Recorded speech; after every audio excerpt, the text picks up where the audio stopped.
श्री कृष्ण ने कहा, तुम सब लोग इस समय मेरे धाम पधारे हो, यहाँ तुम्हारा स्वागत है, स्वागत है। शिव के आश्रय में रहने वाले लोगों का तो कुशल पूछना उचित नहीं है।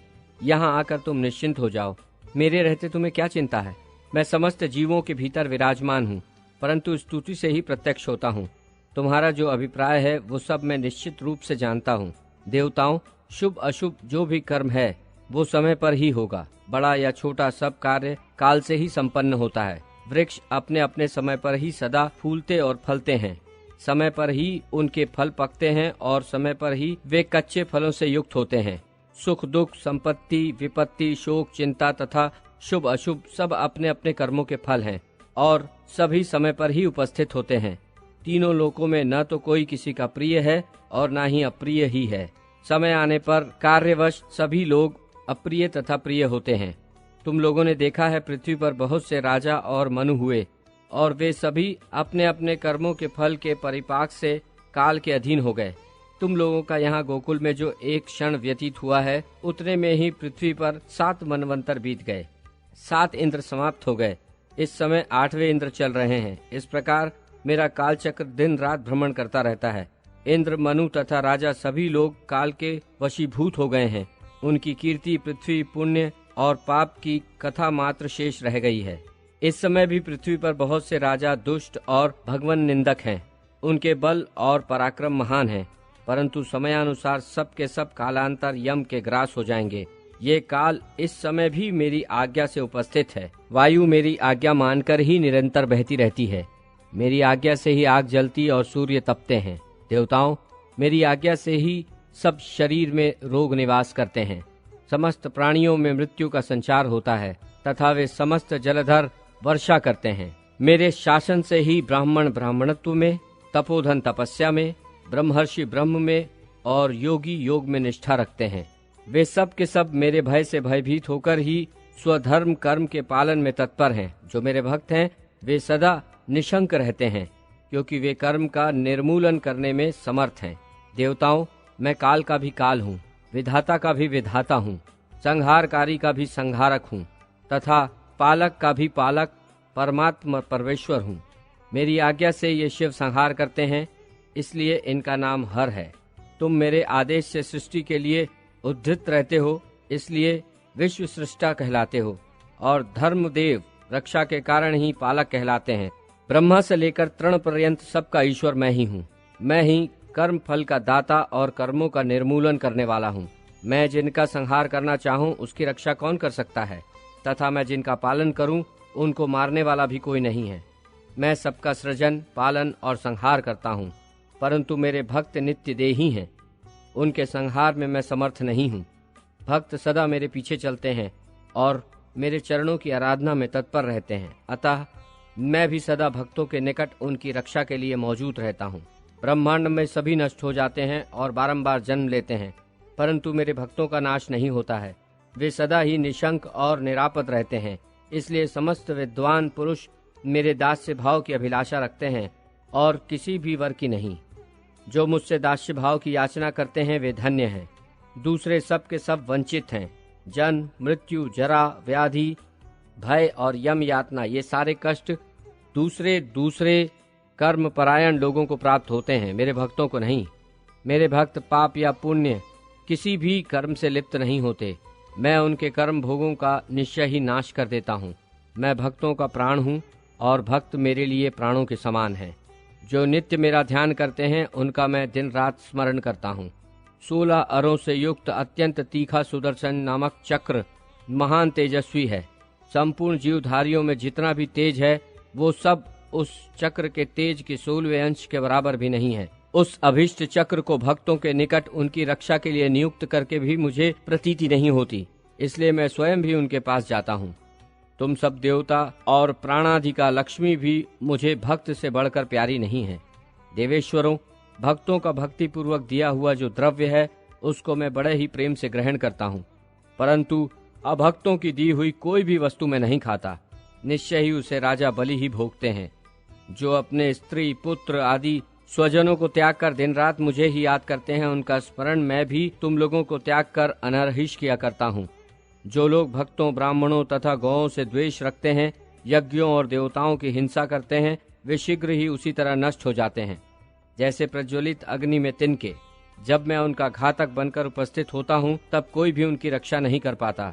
देवताओं, मैं पृथ्वी पर जाऊंगा, अब तुम लोग भी अपने स्थान में पधारो और शीघ्र ही अपने अंश रूप से भूतल पर अवतार लो। ऐसा कहकर जगदीश्वर श्री कृष्ण ने गोपों और गोपियों को बुलाकर मधुर, सत्य एवं समयोजित बात कही।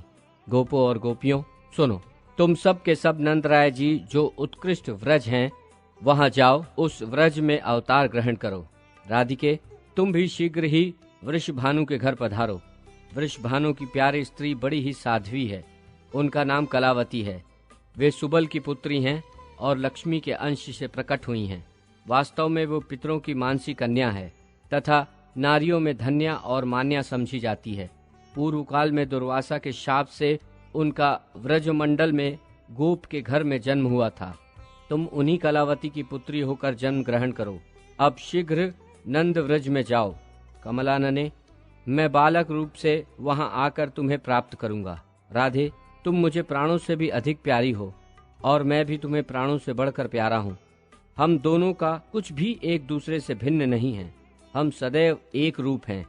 मुने, ये सुनकर श्री राधा प्रेम से विहल होकर रो पड़ी और अपने नेत्र चकोरों द्वारा श्री कृष्ण के मुखचंद्र की सौंदर्य सुधा का पान करने लगी। गोपों और गोपियों, तुम भूथल श्रेष्ठ गोपों के शुभ घर घर में जन्म लो। श्री कृष्ण की ये बात पूरी होते ही वहां सब लोगों ने देखा एक उत्तम रथ आ गया। वो श्रेष्ठ मणिरत्नों के सार तत्व तथा हीरक से विभूषित था। लाखों श्वेत चवर तथा दर्पण उसकी शोभा बढ़ा रहे थे। वो अग्नि शुद्ध सूक्ष्म गेरुए वस्त्रों से सजाया गया था। श्रेष्ठ रत्नों के बने हुए सहस्त्रों कलश उसकी श्री वृद्धि कर रहे थे। पारिजात पुष्पों के हारों से उस विमान को सुसज्जित किया गया था। सोने का बना हुआ एक सुंदर विमान अनुपम तेज पुंज में दिखाई देता था। उससे सैकड़ों सूर्यों के समान प्रकाश फैल रहा था तथा उस विमान पर बहुत से श्रेष्ठ पार्षद बैठे हुए थे। उस विमान में एक श्याम सुंदर कमनीय पुरुष दृष्टिगोचर हुए, जिनके 4 हाथों में शंख, चक्र, गदा और पद्म शोभा पा रहे थे। उन श्रेष्ठ पुरुष ने पीताम्बर पहन रखा था। उनके मस्तक पर किरीट, कानों में कुंडल और वक्षस्थल पर वनमाला शोभा दे रही थी। चंदन, अगरू, कस्तूरी तथा केसर के अंगराग से अलंकृत थे। 4 भुजाएं और मुस्कुराता हुआ मनोहर मुख देखने ही योग्य थे। भक्तों पर अनुग्रह के लिए वे आकुल दिखाई देते थे। श्रेष्ठ मणिरत्नों के सारातिसार तत्व से बने हुए आभूषण उनके अंगों की शोभा बढ़ा रहे थे। उनके वाम भाग में सुरभ्य शरीर वाली शुक्ल वर्णा मनोहरा ज्ञान रूपा एवं विद्या की अधिष्ठात्री देवी सरस्वती दिखाई दी। उनके हाथों में वेणु, वीणा और पुस्तकें थी। वे भी भक्तों पर अनुग्रह करने के लिए कातर जान पड़ती थीं। उन महानारायण के दाहिने भाग में शरत काल के चंद्रमा की सी प्रभा तथा तपाए हुए सुवर्ण की भांति कांति से प्रकाशमान परम मनोहरा और रमणीया देवी लक्ष्मी दृष्टिगोचर हुईं, जिनके मुखारविंद पर मंद मुस्कान खेल रही थी, जिनके सुंदर कपोल उत्तम रत्नमय कुंडलों से जगमगा रहे थे। बहुमूल्य रत्न, महामूल्यवान वस्त्र उनके श्रीअंगों की शोभा बढ़ा रहे थे। अमूल्य रत्नों द्वारा निर्मित बाजूबंद और कंगन उनकी भुजाओं की श्री वृद्धि कर रहे थे। श्रेष्ठ रत्नों के सार तत्व के बने हुए मंजीर अपनी मधुर झनकार फैला रहे थे। पारिजात के फूलों की मालाओं से वक्षस्थल उज्जवल दिखाई देता था। उनकी वेणी प्रफुल्ल मालती की मालाओं से अलंकृत थी। सुंदरी रमा का मनोहर मुख शरत काल के चंद्रमा की प्रभा को छीन लेता था। उनके भाल देश में कस्तूरी बिंद से युक्त सिंदूर का एक तिलक शोभा दे रहा था। शरत काल के प्रफुल्ल कमलों के समान नेत्रों में मनोहर काजल की रेखा शोभायमान थी। उनके हाथों में सहस्त्र दलों से संयुक्त लीला कमल सुशोभित होता था। वे अपनी ओर देखने वाले नारायण देव को तिरछी चितवन से निहार रही थीं। पत्नियों और पार्षदों के साथ शीघ्र ही विमान से उतरकर वे नारायण देव गोप गोपियों से भरी हुई उस रमणीय सभा में जा पहुंचे। उन्हें देखते ही ब्रह्मा आदि देवता, गोप और गोपी सब के सब सा आनंद उठकर खड़े हो गए। सबके हाथ जुड़े हुए थे। देवर्षिगण साम वेदोक्त स्तोत्र द्वारा उनकी स्तुति करने लगे। उनकी स्तुति समाप्त होने पर नारायण देव आगे जाकर श्री कृष्ण विग्रह में विलीन हो गए। ये परम आश्चर्य की बात देखकर सबको बड़ा विस्मय हुआ। इसी समय वहां एक दूसरा सुवर्णमय रथ आ पहुंचा। उससे जगत का पालन करने वाले त्रिलोकीनाथ विष्णु स्वयं उतरकर उस सभा में आए। उनके 4 भुजाएं थी, वनमाला से विभूषित, पीताम्बरधारी, संपूर्ण अलंकारों की शोभा से संपन्न तथा करोड़ों सूर्य के समान प्रकाशमान श्रीमान विष्णु बड़े मनोहर दिखाई देते थे। वे मंद मंद मुस्कुरा रहे थे। मुने उन्हें देखते ही सब लोग उठकर खड़े हो गए। सब ने प्रणाम करके उनका स्तवन किया। तत्पश्चात वे भी श्री राधिका वल्लभ श्री कृष्ण के शरीर में लीन हो गए। ये दूसरा महान आश्चर्य देखकर उन सबको बड़ा विस्मय हुआ। श्वेत दीप निवासी श्री विष्णु के श्री कृष्ण विग्रह में विलीन हो जाने के बाद वहां तुरंत ही शुद्ध स्फटिक मणि के समान गौर वर्ण वाले संकर्षण नामक पुरुष पधारे। वे बड़ी उतावली में थे। उनके सहस्त्रों मस्तक थे तथा वे 100 सूर्यों के समान दैदीप्यमान हो रहे थे। उनको आया देख सबने उन विष्णु स्वरूप संकर्षण का स्तवन किया। नारद, उन्होंने भी वहां आकर मस्तक झुकाकर राधिकेश्वर की स्तुति की तथा सहस्त्रों मस्तकों द्वारा भक्ति भाव से उनको प्रणाम किया। तत्पश्चात धर्म के पुत्र स्वरूप हम दोनों भाई नर और नारायण वहां गए। मैं तो श्री कृष्ण के चरणारविंद में लीन हो गया, किंतु नर अर्जुन के रूप में दृष्टिगोचर हुआ। फिर ब्रह्म, शिव, शेष और धर्म ये चारों देवताओं ने वहां दूसरा उत्तम रथ देखा, जो सुवर्ण के सार तत्व का बना हुआ था और नाना प्रकार के रत्न निर्मित उपकरणों से अलंकृत था। वह श्रेष्ठ मणियों के सार तत्व से संयुक्त, अग्निशुद्ध दिव्य वस्त्र से सुसज्जित, श्वेत चंवर तथा दर्पणों से अलंकृत, सदृढ़ सार निर्मित कलश समूह से विराजमान, पारिजात पुष्पों के माया जाल से सुशोभित, सहस्त्र पहियों से युक्त, मन के समान तीव्रगामी और मनोहर था। ग्रीष्म ऋतु के मध्यकालिक मार्तंड की प्रभा को तिरस्कृत करने वाला वह श्रेष्ठ विमान मोती, माणिक्य और हीरों के समूह से जाज्वल्यमान जान पड़ता है। उसमें विचित्र पुतलियों, पुष्प, सरोवरों और काननों से उसकी अद्भुत शोभा हो रही थी। मुने, वो देवताओं और दानवों के रथों से बहुत बड़ा था। भगवान शंकर की प्रसन्नता के लिए विश्वकर्मा ने यत्न पूर्वक उस दिव्य रथ का निर्माण किया था। वो 50 योजन ऊंचा और 4 योजन विस्तृत था। रतिशय्या से युक्त सैकड़ों प्रासाद उसकी शोभा बढ़ाते थे। उस विमान में बैठी हुई मूल प्रकृति ईश्वरी देवी दुर्गा को भी देवताओं ने देखा, जो रत्नमय अलंकारों से विभूषित थीं और अपनी दिव्य दीप्ति से तपाए हुए सुवर्ण के सारभाग की प्रभा का अपहरण कर रही थीं। उन अनुपम तेज स्वरूपा देवी के सहस्त्रों भुजाएं थी और उनमें भांति भांति के आयुध शोभा पा रहे थे। उनके प्रसन्न मुख पर मंद हास की छटा छा रही थी।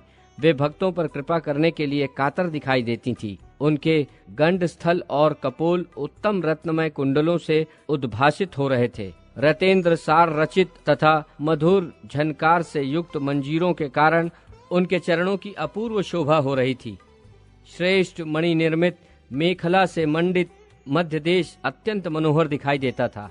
हाथों में श्रेष्ठ रत्नसार बने हुए केयूर और कंगन शोभा दे रहे थे। मंदार पुष्पों की मालाओं से अलंकृत वक्षस्थल अत्यंत उज्जवल जान पड़ता था। शरत काल के सुधाकर की आभा से तिरस्कृत करने वाले सुंदर मुख से उनकी मनोहरता और बढ़ गई थी। काजल की काली रेखा से युक्त नेत्र शरत काल के प्रफुल्ल नील कमलों की शोभा को लज्जित कर रहे थे। चंदन, अगरू तथा कस्तूरी द्वारा रचित चित्रपत्रक उनके भाल और कपोल को विभूषित कर रहे थे।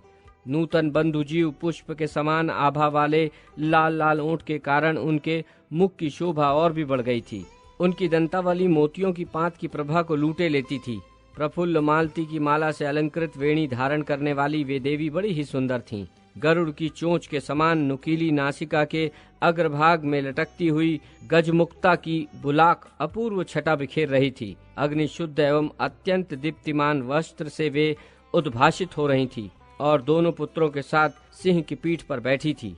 उस रथ से उतरकर पुत्रों सहित देवी ने शीघ्रता पूर्वक श्री कृष्ण को प्रणाम किया। फिर वे एक श्रेष्ठ आसन पर बैठ गईं। इसके बाद गणेश और कार्तिकेय ने परात्पर श्री कृष्ण, शंकर, धर्म, संकर्षण तथा ब्रह्मा जी को नमस्कार किया। उन दोनों देवेश्वरों को निकट आया देख वे सब देवता उठकर खड़े हो गए। उन्होंने आशीर्वाद दिया और दोनों को अपने पास बिठा लिया। देवता बड़ी प्रसन्नता के साथ गणेश और कार्तिकेय के साथ उत्तम वार्तालाप करने लगे। उस समय देवता और देवी उस सभा में श्री हरि के सामने बैठ गए। उन्हें देख बहुसंख्यक गोप और गोपियां आश्चर्य से चकित हो रहे थे तदनंतर श्री कृष्ण के मुखारविंद पर मुस्कुराहट खेलने लगी। वे लक्ष्मी से बोले, सनातनी देवी, तुम नाना रत्नों से संपन्न भीष्मक के राजभवन में जाओ और वहां विदर्भ देश की महारानी के उदर से जन्म धारण करो। साध्वी देवी, मैं स्वयं कुंडलनीपुर में जाकर तुम्हारा पानी ग्रहण करूंगा। वे रमा आदि देवियां पार्वती को देखकर शीघ्र उठकर खड़ी हो गई। उन्होंने ईश्वरी को रमणीय रत्न सिंहासन पर बिठाया। विप्रवर नारद, पार्वती, लक्ष्मी और सरस्वती, ये तीनों देवियां परस्पर यथोचित कुशल प्रश्न करके वहां एक आसन पर बैठी। वे प्रेम पूर्वक गोप कन्याओं से वार्तालाप करने लगी। कुछ गोपियां बड़ी प्रसन्नता के साथ उनके निकट बैठ गईं। इसी समय जगदीश्वर श्री कृष्ण ने वहां पार्वती से कहा, सृष्टि और संहार करने वाली कल्याणमयी महामाया स्वरूपिणी देवी, शुभे, तुम अंश रूप से नंद के वज्र में जाओ और वहां नंद के घर यशोदा के गर्भ में जन्म धारण करो। मैं भूतल पर गांव-गांव में तुम्हारी पूजा करवाऊंगा। समस्त भूमंडल में, नगरों और वनों में मनुष्य वहां की अधिष्ठात्री देवी के रूप में भक्ति भाव से तुम्हारी पूजा करेंगे और आनंद पूर्वक नाना प्रकार के द्रव्य तथा दिव्य उपहार तुम्हें अर्पित करेंगे। शिवे, तुम ज्यों ही भूतल का स्पर्श करोगी, त्यों ही मेरे पिता वसुदेव यशोदा सूतिकागार में जाकर मुझे वहां स्थापित कर देंगे और तुम्हें लेकर चले जाएंगे। कंस का साक्षात्कार होने मात्र से तुम पुनः शिव के समीप चली आओगी और मैं भूतल का भार उठाकर अपने धाम में आ जाऊंगा। ऐसा कहकर श्री कृष्ण तुरंत ही 6 मुख वाले स्कंद से बोले, वत्स सुरेश्वर, तुम अंश रूप से भूतल पर जाओ और जाम्बवती के गर्भ से जन्म ग्रहण करो। अब सब देवता अपने अंश से पृथ्वी पर जाएं और जन्म लें। मैं निश्चय ही पृथ्वी का भार हरण करूंगा। नारद, ऐसा कहकर राधिकानाथ श्रेष्ठ सिंहासन पर बैठे। फिर देवता, देवियां, गोप और गोपियां भी बैठ गईं। इस बीच में ब्रह्मा जी श्रीहरि के सामने उठकर खड़े हो गए और हाथ जोड़कर विनय पूर्वक उन जगदीश्वर से बोले। ब्रह्मा जी ने कहा, प्रभु, इस सेवक के निवेदन पर ध्यान दीजिए। महाभाग, आज्ञा कीजिए कि भूतल पर किसके लिए कहाँ स्थान होगा। स्वामी ही सदा सेवकों का भरण पोषण और उद्धार करने वाला है। सेवक वही है जो सदा भक्ति भाव से प्रभु की आज्ञा का पालन करता है। कौन देवता किस रूप में अवतार लेंगे, देवियां भी किस कला में अवतीर्ण होंगी, भूतल पर कहाँ किसका निवास स्थान होगा और वो किस नाम से ख्याति प्राप्त करेगा। ब्रह्मा जी की ये बात सुनकर जगदीश्वर श्री कृष्ण ने इस प्रकार उत्तर दिया। श्री कृष्ण बोले, ब्राह्मण, जिसके लिए जहाँ स्थान होगा वो विधिवत बता रहा हूँ, सुनो। कामदेव रुक्मिणी के पुत्र होंगे तथा शंबरासुर के घर में जो छाया रूप से स्थित है वो सती मायावती के नाम से प्रसिद्ध रति उनकी पत्नी होगी। तुम उनकी रुक्मिणी नंदन प्रद्युम्न के पुत्र होगे और तुम्हारा नाम अनिरुद्ध होगा। भारती शोणितपुर में जाकर बाणासुर की पुत्री होगी। जगदीश्वर अनंत देवकी के गर्भ से आकृष्ट हो रोहिणी के गर्भ से जन्म लेंगे। माया द्वारा उस गर्भ का संकर्षण होने के कारण उनका नाम संकर्षण होगा। सूर्यतनया यमुना गंगा के अंश के साथ भूतल पर कालिंदी नाम वाली पटरानी होंगी। तुलसी आधे अंश से राजकन्या लक्ष्मणा के रूप में अवतीर्ण होंगी। वेद माता सावित्री नग्नजित की पुत्री सती सत्या के नाम से प्रसिद्ध होंगी। वसुधा सत्यभामा और देवी सरस्वती शैव्या होंगी। रोहिणी राजकन्या मंत्रविंदा होंगी। सूर्य पत्नी संज्ञा अपनी कला से जगत गुरु की पत्नी रत्नमाला होंगी। स्वाहा एक अंश से सुशीला के रूप में अवतीर्ण होंगी। वे रुक्मिणी आदि 9 स्त्रियां हुई। इसके अतिरिक्त पार्वती अपने आधे अंश से जाम्बवती होंगी। ये 10 पटरानियां बताई गई हैं। समस्त देवताओं के अंश भूतल पर जाएं ब्राह्मण, वे राजकुमार होकर युद्ध में मेरे सहायक बनेंगे। कमला की कला से 16,000 राजकन्याएं प्रकट होंगी। वे सब की सब मेरी रानियां बनेंगी।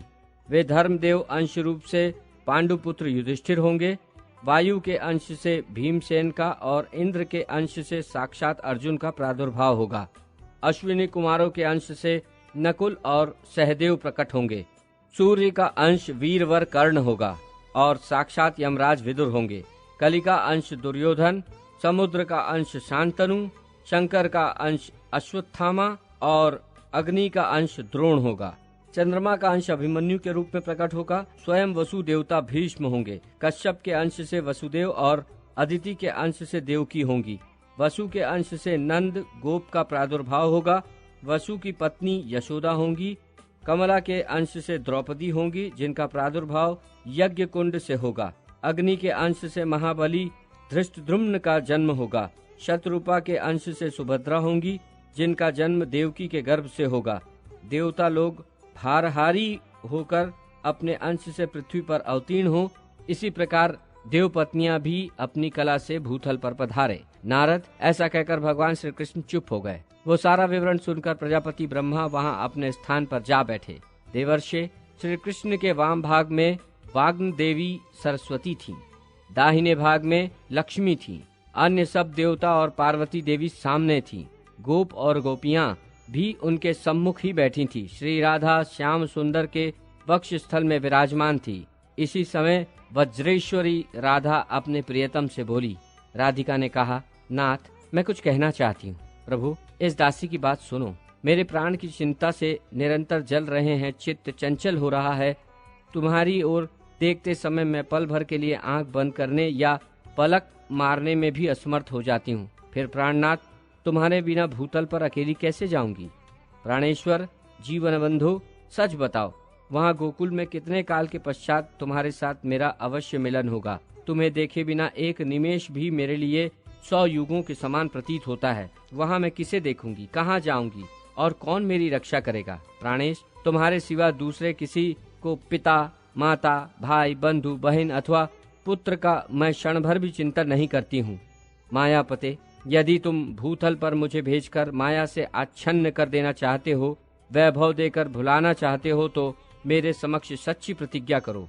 मधुसूदन, मेरा मन रूपी मधुप तुम्हारे मकरंद युक्त चरणारविंद में ही नित्य निरंतर भ्रमण करता रहे। जहाँ जहाँ जिस योनि में भी मेरा जन्म हो, वहाँ वहाँ तुम मुझे अपना स्मरण एवं मनोवांछित दास्य भाव प्रदान करोगे। मैं भूतल पर कभी भी इस बात को न भूलूं कि तुम मेरे प्रियतम कृष्ण हो। मैं तुम्हारी प्रेयसी राधा हूँ तथा हम दोनों का प्रेम सौभाग्य शाश्वत है। प्रभु, यह उत्तम वर मुझे अवश्य दो। जैसे शरीर छाया के साथ और प्राण शरीर के साथ रहते हैं, उसी प्रकार हम दोनों का जन्म एवं जीवन एक दूसरे के साथ बीते। विभो, ये एक श्रेष्ठ वर मुझे दे दो। भगवान, भूतल पर पहुंचकर भी हम दोनों का पल भर के लिए भी वियोग न हो, ये वर मुझे दो। हरे, मेरे प्राणों से ही तुम्हारा शरीर निर्मित हुआ है। मेरे प्राण तुम्हारे श्रीअंगों से विलग नहीं है। मेरी इस धारणा का कौन निवारण कर सकता है? मेरे शरीर से ही तुम्हारी मुरली बनी है और मेरे मन से ही तुम्हारे चरणों का निर्माण हुआ है। तात्पर्य यह है कि मैं तुम्हारी मुरली को अपना शरीर मानती हूँ और मेरा मन तुम्हारे चरणों से कभी विलग नहीं होता है।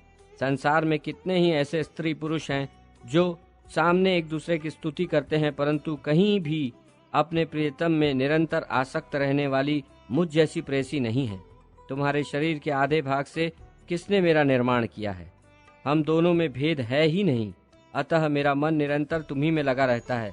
मेरी आत्मा, मेरा मन, मेरे प्राण जिस तरह तुम में स्थापित हैं, उसी तरह तुम्हारे मन, प्राण और आत्मा भी मुझ में स्थापित है। अतः विरह की बात कान में पड़ते ही आंखों का पलक गिरना बंद हो जाता है और हम दोनों आत्माओं के मन, बोले प्राण निरंतर उत्तम आध्यात्मिक योग शोक का उच्छेद करने वाला होता है। अतः उसे बताता हूँ, सुनो। यह योग योगिंद्रों के लिए भी दुर्लभ है। सुंदरी, देखो, सारा ब्रह्मांड आधार और आधेय के रूप में विभक्त है। इनमें भी आधार से पृथक आधेय की सत्ता संभव नहीं है।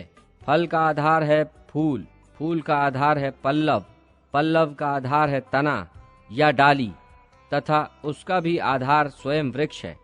वृक्ष का आधार अंकुर है या बीज की शक्ति से संपन्न होता है। उस अंकुर का आधार बीज है, बीज का आधार पृथ्वी है, पृथ्वी के आधार शेषनाग है और शेष के आधार कश्यप हैं। कश्यप का आधार वायु है और वायु का आधार मैं हूँ। मेरी ही आधार स्वरूप तुम हो, क्योंकि मैं सदा तुम में ही स्थित रहता हूँ। तुम शक्तियों का समूह और मूल प्रकृति ईश्वरी हो। शरीर रूपिणी तथा त्रिगुणाधार स्वरूपिणी भी तुम ही हो। मैं तुम्हारा आत्मा निरीह हूँ। तुम्हारा संयोग प्राप्त करके ही चेष्टावान होता हूँ। शरीर के बिना आत्मा कहाँ और आत्मा के बिना शरीर कहाँ? देवी, शरीर और आत्मा दोनों की ही प्रधानता है। बिना दो के संसार कैसे चल सकता है? राधे, हम दोनों में कहीं भेद नहीं है। जहाँ आत्मा है वहाँ शरीर है। वे दोनों एक दूसरे से अलग नहीं हैं। जैसे दूध में धवलता, अग्नि में दाहिका, शक्ति पृथ्वी में गंध और जल में शीतलता है, उसी तरह तुम में मेरी स्थिति है। धवलता और दुग्ध में, दाहिका शक्ति और अग्नि में, पृथ्वी और गंध में तथा जल और शीतलता में ऐसे ऐक्य हैं, उसी तरह हम दोनों में कोई भेद नहीं है।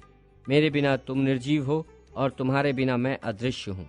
सुंदरी, तुम्हारे बिना मैं संसार की सृष्टि नहीं कर सकता, ये निश्चित बात है। ठीक उसी तरह जैसे कुम्हार मिट्टी के बिना घड़ा नहीं बना सकता और सुनार सोने के बिना आभूषणों का निर्माण नहीं कर सकता। स्वयं आत्मा जैसे नित्य है, उसी प्रकार साक्षात प्रकृति स्वरूपा तुम भी नित्य हो। तुम में संपूर्ण शक्तियों का समाहार संचित है। तुम सबकी आधारभूता और सनातनी हो। लक्ष्मी, सरस्वती, पार्वती, ब्रह्मा, शिव, शेषनाग और धर्म, ये सब मेरे प्राणों के समान हैं, परंतु तुम मुझे प्राणों से भी बढ़कर प्यारी हो। राधिके, ये सब देवता और देवियां मेरे निकट हैं, परंतु तुम यदि इनसे अधिक न होती तो मेरे वक्ष स्थल में कैसे विराजमान हो सकती थी। सुशीले, राधे, आंसू बहाना छोड़ो और साथ ही इस निष्फल भ्रम का परित्याग करो। शंका छोड़कर निर्भीक भाव से वृषभानु के घर में पधारो। सुंदरी, 9 मास तक कलावती के पेट में स्थित गर्भ को माया द्वारा वायु से भरकर रोके रहो। 10वां महीना आने पर तुम भूतल पर प्रकट हो जाना। अपने दिव्य रूप का परित्याग करके शिशु रूप धारण कर लेना। जब गर्भ से वायु के निकलने का समय हो, तब कलावती के समीप पृथ्वी पर नग्न शिशु के रूप में गिरकर निश्चय ही रोना। साध्वी, तुम गोकुल में आयोनिजा रूप में प्रकट होगी। मैं भी आयोनिज रूप से ही अपने आप को प्रकट करूंगा, क्योंकि हम दोनों का गर्भ में निवास होना संभव नहीं है। मेरे भूमि पर स्थित होते ही पिताजी मुझे गोकुल पहुंचा देंगे। वास्तव में कंस के भय का बहाना लेकर मैं तुम्हारे लिए ही गोकुल जाऊंगा। कल्याणी, तुम वहां यशोदा के मंदिर में मुझे नंद नंदन को प्रतिदिन आनंद पूर्वक देखोगी और हृदय से लगाओगी। राधिका, मेरे वरदान से तुम्हें समय पर मेरी स्मृति होगी और मैं तुम्हारे साथ वृंदावन में नित्य स्वच्छंद विहार करूंगा। सुशीला आदि जो 33 तुम्हारी सखियां हैं, उनके तथा अनन्याय बहुसंख्यक गोपियों के साथ तुम गोलोक को पधारो। असंख्य गोपियों को अपने अमृतोपम एवं परिमित वाणी द्वारा समझा बुझाकर आश्वासन दे गोलोक में ही रहकर तुम्हें गोकुल में जाना है। राधिके, मैं भी इन असंख्य गोपों को यहीं स्थापित करके पीछे से वसुदेव के निवास स्थान मथुरापुरी में ही पदार्पण करूंगा। मेरे प्रिय से प्रिय गोप बहुत बड़ी संख्या में मेरे साथ क्रीड़ा के लिए व्रज में चले और वहां गोपों के घर में जन्म लें। नारद, यूं कहकर श्री कृष्ण चुप हो गए। देवता, देवियां, गोप और गोपियां वहीं ठहर गईं। ब्रह्मा, शिव, धर्म, शेषनाग, पार्वती, लक्ष्मी और सरस्वती ने बड़ी प्रसन्नता के साथ परात पर श्री कृष्ण का स्तवन किया। उस समय उनके विरह ज्वर से व्याकुल तथा प्रेम विहल गोपों और गोपिकाओं ने भी भक्ति भाव से वहां श्री कृष्ण की स्तुति करके उनके चरणों पर मस्तक झुकाया। विरह ज्वर से कातर हुई पूर्ण मनोरथा राधा ने भी अपने प्राणाधिक प्रीतम हृदय वल्लभ श्री कृष्ण का भक्ति भाव से स्तवन किया। उस समय श्री राधा के नेत्रों से आंसू गिर रहे थे। वे अत्यंत दीन और भय से व्याकुल दिखाई देती थी। उन्हें इस अवस्था में देख स्वयं श्रीहरि सांत्वना देने के लिए ये सच्ची बात कही। श्री कृष्ण बोले, प्राणाधि के महादेवी, सुस्थिर हो, भय का त्याग करो। जैसी तुम हो वैसा ही मैं हूँ। मेरे रहते तुम्हें क्या चिंता है। श्री दाम के शाप की सत्यता के लिए कुछ समय तक मेरे साथ तुम्हारा वियोग रहेगा। तदनंतर मैं मथुरा में आ जाऊंगा। वहाँ भूतल का भार उतारना, माता पिता को बंधन से छुड़ाना, माली, दर्जी और कुब्जा का उद्धार करना, काल यवन को मरवाकर मुचुत कुंद को मोक्ष देना, द्वारका का निर्माण, राजसूज यज्ञ का दर्शन, 16,110 राजकन्याओं के साथ विवाह करना, शत्रुओं का दमन, मित्रों का उपकार, वाराणसीपुरी का दहन, महादेव जी को जम्भणास्त्र से बांधना, बाणासुर की भुजाओं को काटना, पारिजात का अपहरण, अनन्यान्य कर्मों का संपादन, प्रभास तीर्थ की यात्रा में जाना, वहां मुनि मंडली का दर्शन करना, व्रज के बंधुजनों से वार्तालाप, पिता के यज्ञ का संपादन, वही शुभ बेला में पुनः तुम्हारे साथ मिलन तथा गोपियों का साक्षात्कार आदि कार्य मुझे करने हैं। फिर तुम्हें आध्यात्म ज्ञान का उपदेश देकर वास्तव में तुम्हारे साथ नित्य मिलन का सौभाग्य प्राप्त करूंगा। इसके बाद मेरे साथ दिन रात तुम्हारा संयोग बना रहेगा। कभी क्षण भर के लिए भी वियोग न होगा। इतना ही नहीं, वहाँ से तुम्हारे साथ पुनः ब्रज में आगमन होगा। प्राणवल्लभे, वियोग काल में भी स्वप्न में मैं तुम्हारे साथ मेरा सदैव मिलन होता रहेगा।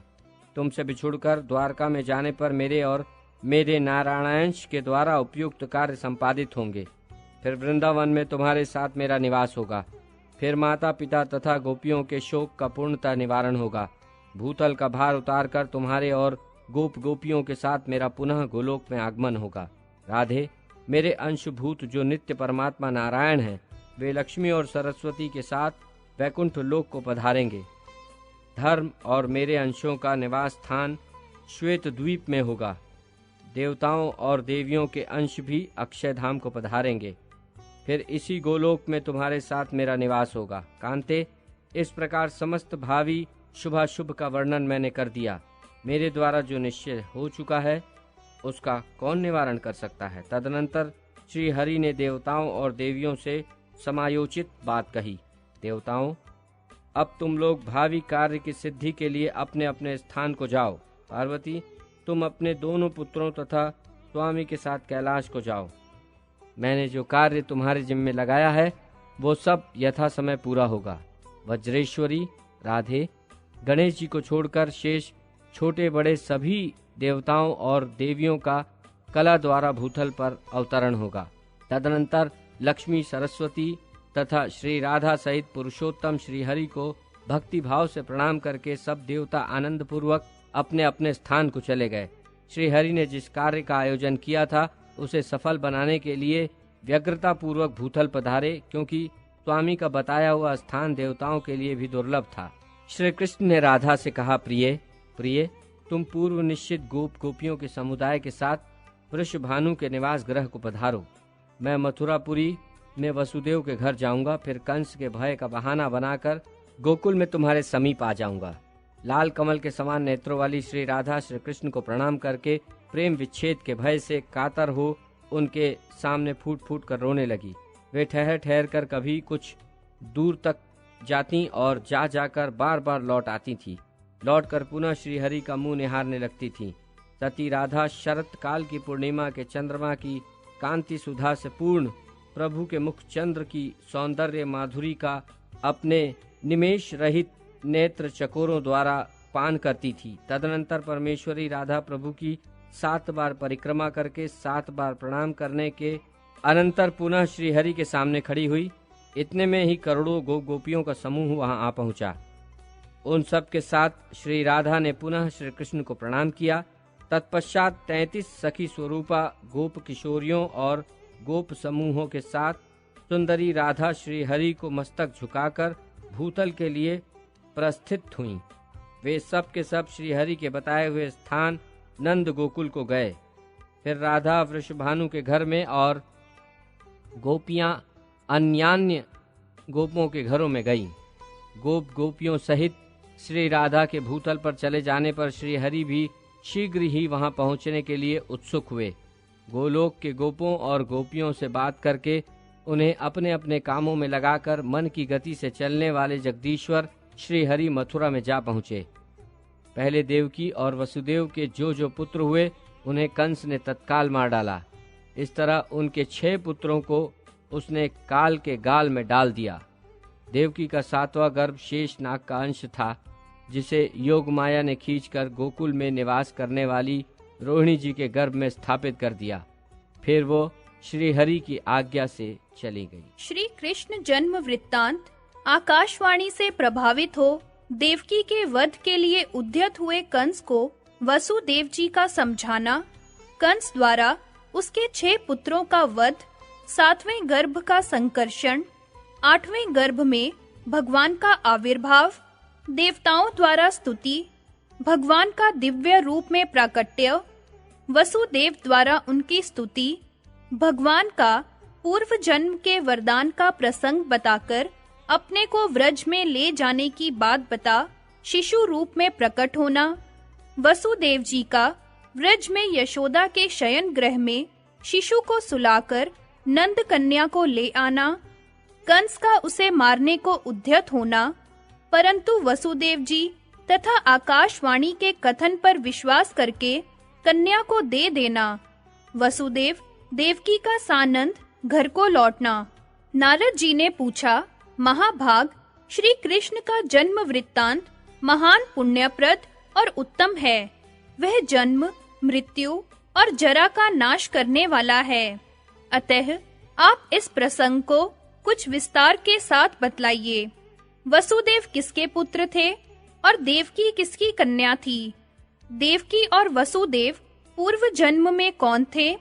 उनके विवाह का वृत्तांत भी बताइए।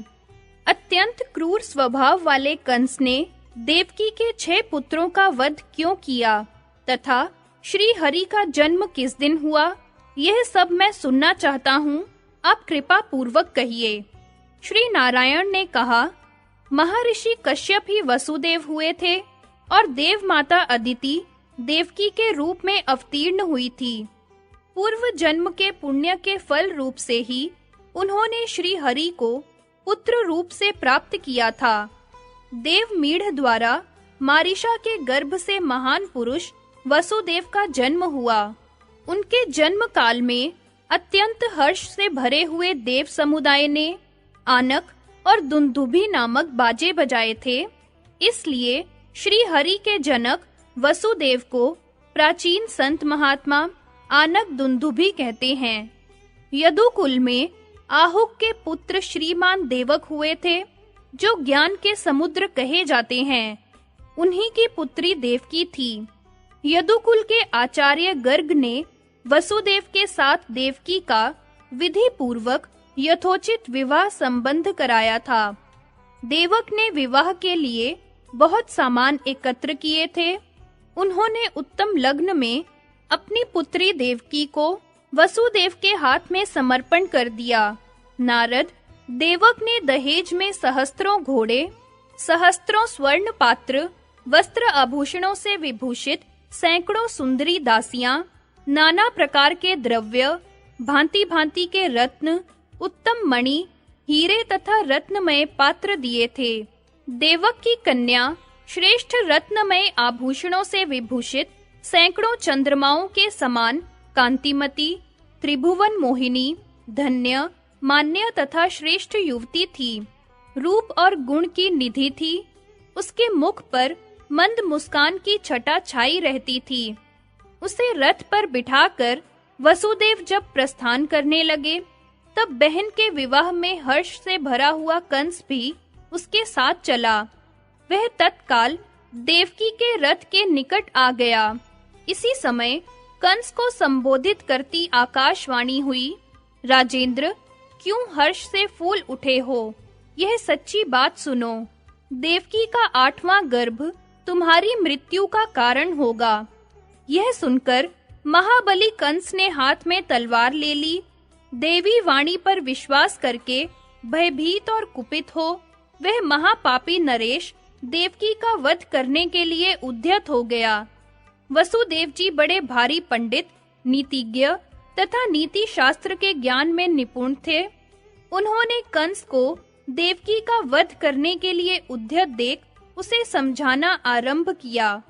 वसुदेव जी बोले, राजन, जान पड़ता है तुम राजनीति नहीं जानते हो।